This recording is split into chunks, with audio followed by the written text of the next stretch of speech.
El camino del reino. Orlando, Florida, lunes 4 de octubre del 2021. Las lecturas están tomadas del libro de Jonás, capítulo 1, versículos del 1 al capítulo 2, versículo 1 y 11. El salmo está tomado también de Jonás, capítulo 2, versículos del 3 al 5 y el versículo 8. El evangelio está tomado del libro de Lucas, capítulo 10, versículos del 25 al 37. Hoy día celebramos la memoria de San Francisco de Asís. El tema de hoy: no quiero ir. Queridos, ¿sabían que Francisco de Asís y Santo Domingo se conocieron y se encontraron? Leamos un texto del dominico J. Salvador Hernández y dice así: estando Domingo en la iglesia de Roma, coincidió con Francisco en una misa. Los dos se abrazaron y besaron, y Domingo le dijo: tú eres mi compañero, conmigo recorrerás el mundo. Establezcamos entre nosotros un compromiso de colaboración. Seamos fieles a Cristo, y no habrá adversario que pueda vencernos. De allí data la tradición de que en la fiesta de San Francisco, o sea, hoy día, los dominicos se reúnen con los franciscanos y celebran la Eucaristía.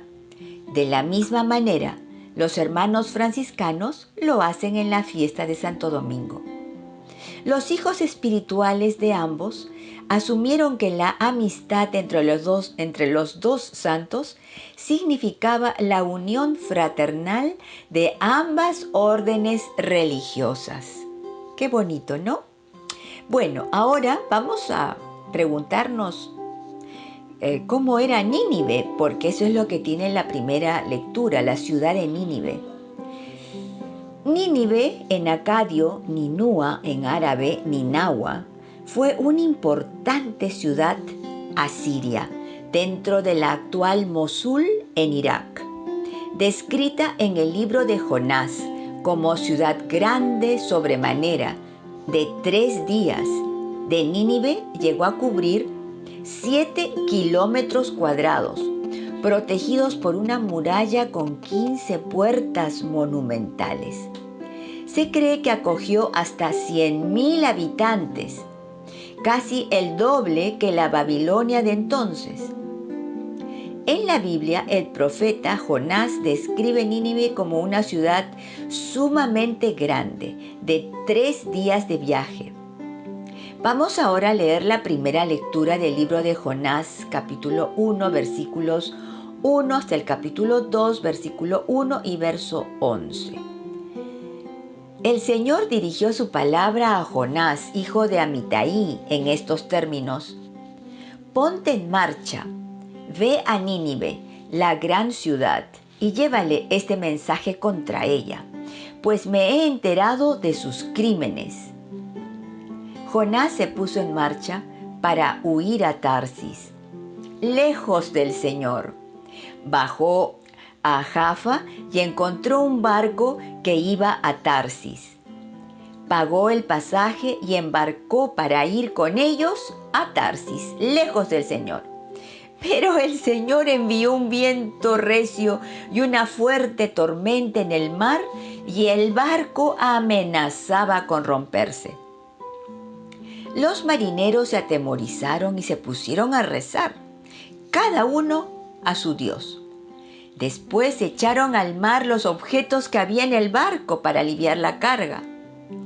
Jonás bajó al fondo de la nave y se quedó allí dormido.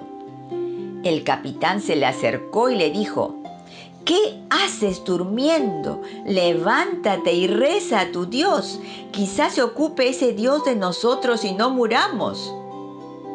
Se dijeron unos a otros: echemos suertes para saber quién es el culpable que nos haya caído esta desgracia. Echaron suertes y le tocó a Jonás.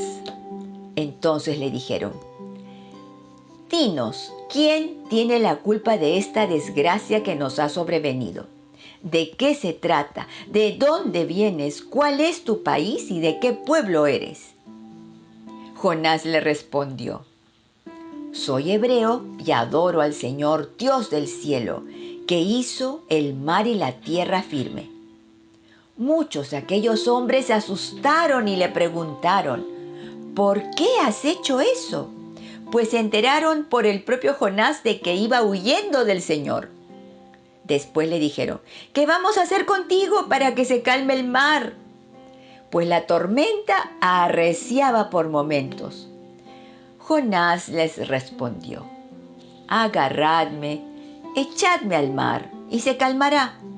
Bien sé que soy el culpable de que os haya sobrevenido esta tormenta. Aquellos hombres intentaron remar hasta tierra firme, pero no lo consiguieron, pues la tormenta arreciaba. Entonces rezaron así al Señor: Señor, no nos hagas desaparecer por culpa de este hombre. No nos imputes sangre inocente, pues tú, Señor, actúas como te gusta. Después agarraron a Jonás y lo echaron al mar. Y el mar se calmó. Tras ver lo ocurrido, aquellos hombres temieron profundamente al Señor y le ofrecieron un sacrificio y le hicieron votos. El Señor envió un gran pez para que se tragase a Jonás, y allí estuvo Jonás en el vientre del pez durante 3 días con sus noches. Y el Señor habló al pez, que vomitó a Jonás en tierra firme. Palabra de Dios, te alabamos, Señor. Amigos, Dios le da la orden a Jonás que vaya a Nínive y clame contra ella que su maldad ha llegado hasta Dios. ¿Pero qué hace Jonás? Decide ir a la ciudad más alejada de Nínive. Elige Tarsis. Podríamos decir que quería huir a España, tan lejos como pudiese. Así es que bajó a Jope. En el texto está con otro nombre, el puerto de Jope, pero es el mismo. Y entonces se embarcó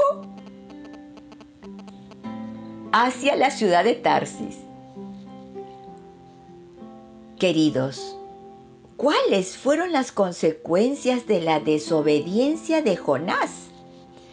Obviamente él no tenía idea de que su desobediencia podría causar un gran daño a los de a su alrededor. Muchas veces nosotros desobedecemos a la voluntad de Dios, a propósito o por ignorancia, pero desconocemos cuánto daño haremos a las personas a nuestro alrededor, llámese cónyuge, hijos, familia cercana, amigos y conocidos. En esta lectura aprendemos que la desobediencia de Job iba a causar el naufragio del barco y la muerte por ahogo de todos sus tripulantes. La cosa era seria. Ayer meditamos en el matrimonio de acuerdo a Dios, ayer domingo. Pero aún así nos importa un rábano firmar el divorcio, el cual traerá consecuencias personales y generacionales. Pero igual lo exigimos y lo firmamos, negando el principio escrito por Pablo en 1 Corintios 13, 4a, que el amor nunca deja de existir. ¿Por qué? Porque ese amor ha sido derramado por Dios en nuestros corazones, se lee en Romanos 5:5, para amar a nuestro cónyuge hasta que la muerte lo separe o no separe. Jonás reconoció su error y les pidió a los marineros que lo echaran al mar embravecido para que ellos se salvaran.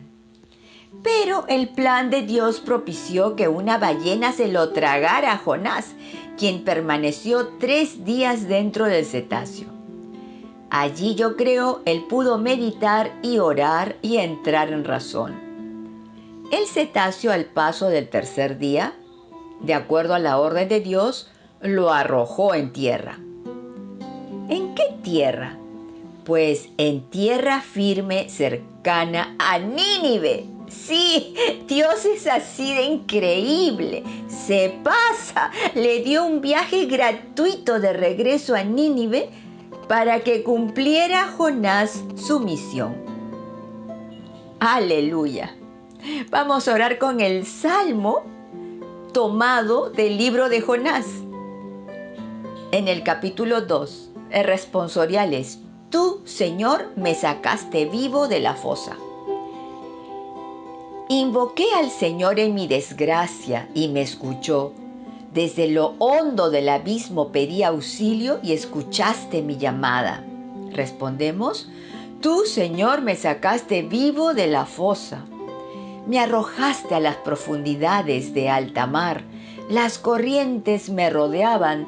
Todas tus olas y oleajes se echaron sobre mí.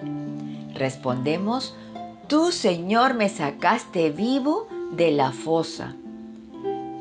Señor, me sacaste vivo de la fosa. Me dije: expulsado de tu presencia, ¿cuándo volveré a contemplar tu santa morada? Respondemos: Tú, Señor, me sacaste vivo de la fosa. Tú, Señor, me sacaste vivo de la fosa cuando ya desfallecía mi ánimo. Me acordé del Señor y mi oración llegó hasta ti, hasta tu santa morada. Respondemos: Tú, Señor, me sacaste vivo de la fosa. Lectura del Santo Evangelio según San Lucas, capítulo 10, versículos del 25 al 37. En aquel tiempo se levantó un maestro de la ley y preguntó a Jesús para ponerlo a prueba: Maestro, ¿qué tengo que hacer para heredar la vida eterna? Él le dijo: ¿Qué está escrito en la ley? ¿Qué lees en ella? Él respondió: Amarás al Señor tu Dios con todo tu corazón y con toda tu alma y con toda tu fuerza y con toda tu mente, y a tu prójimo como a ti mismo. Él le dijo: Has respondido correctamente. Haz esto y tendrás la vida. Pero el maestro de la ley, queriendo justificarse, dijo a Jesús: ¿Y quién es mi prójimo? Respondió Jesús diciendo: Un hombre bajaba de Jerusalén a Jericó. Cayó en manos de unos bandidos que lo desnudaron, lo molieron a palos y se marcharon, dejándolo medio muerto. Por casualidad, un sacerdote bajaba por aquel camino y al verlo dio un rodeo y pasó de largo. Y lo mismo hizo un levita que llegó a aquel sitio. Al verlo dio un rodeo y pasó de largo. Pero un samaritano que iba de viaje llegó a donde estaba él, y al verlo se compadeció, y acercándose le vendó las heridas, echándoles aceite y vino, y montándolo en su propia cabalgadura, lo llevó a una posada y lo cuidó.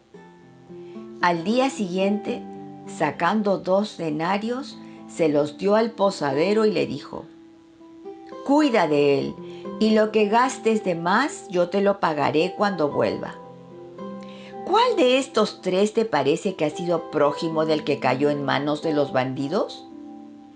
Él dijo: el que practicó la misericordia con él. Jesús le dijo: anda y haz tú lo mismo. Palabra de Dios, gloria a ti, Señor Jesús. El Evangelio nos presenta a un doctor de la ley, o maestro de la ley, interesado en saber qué hacer para alcanzar la vida eterna. En Juan 17:3, Jesús nos enseña que la vida eterna consiste en conocer en intimidad a Dios y a su enviado Jesucristo. Por lo tanto, yo creo que este doctor de la ley no conocía ni a Dios ni a Jesús. Él creía que en el hacer el cumplimiento de los mandamientos de la ley se encontraba la salvación, pero no se preocupaba de conocer el espíritu de la ley ni al autor de la misma. Podemos inducir que cuando él responde a la pregunta de Jesús, tampoco sabía quién era su prójimo, pues se lo pregunta a Jesús: ¿quién es mi prójimo? Jesús le respondió con la parábola del buen samaritano.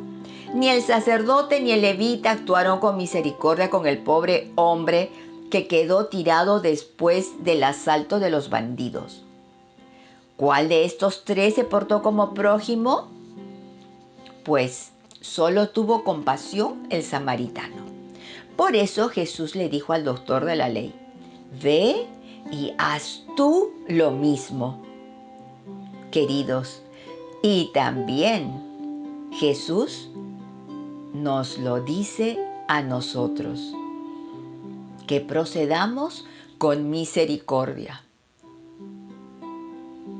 Blanca Foster, Ministerio Yo Amo la Biblia.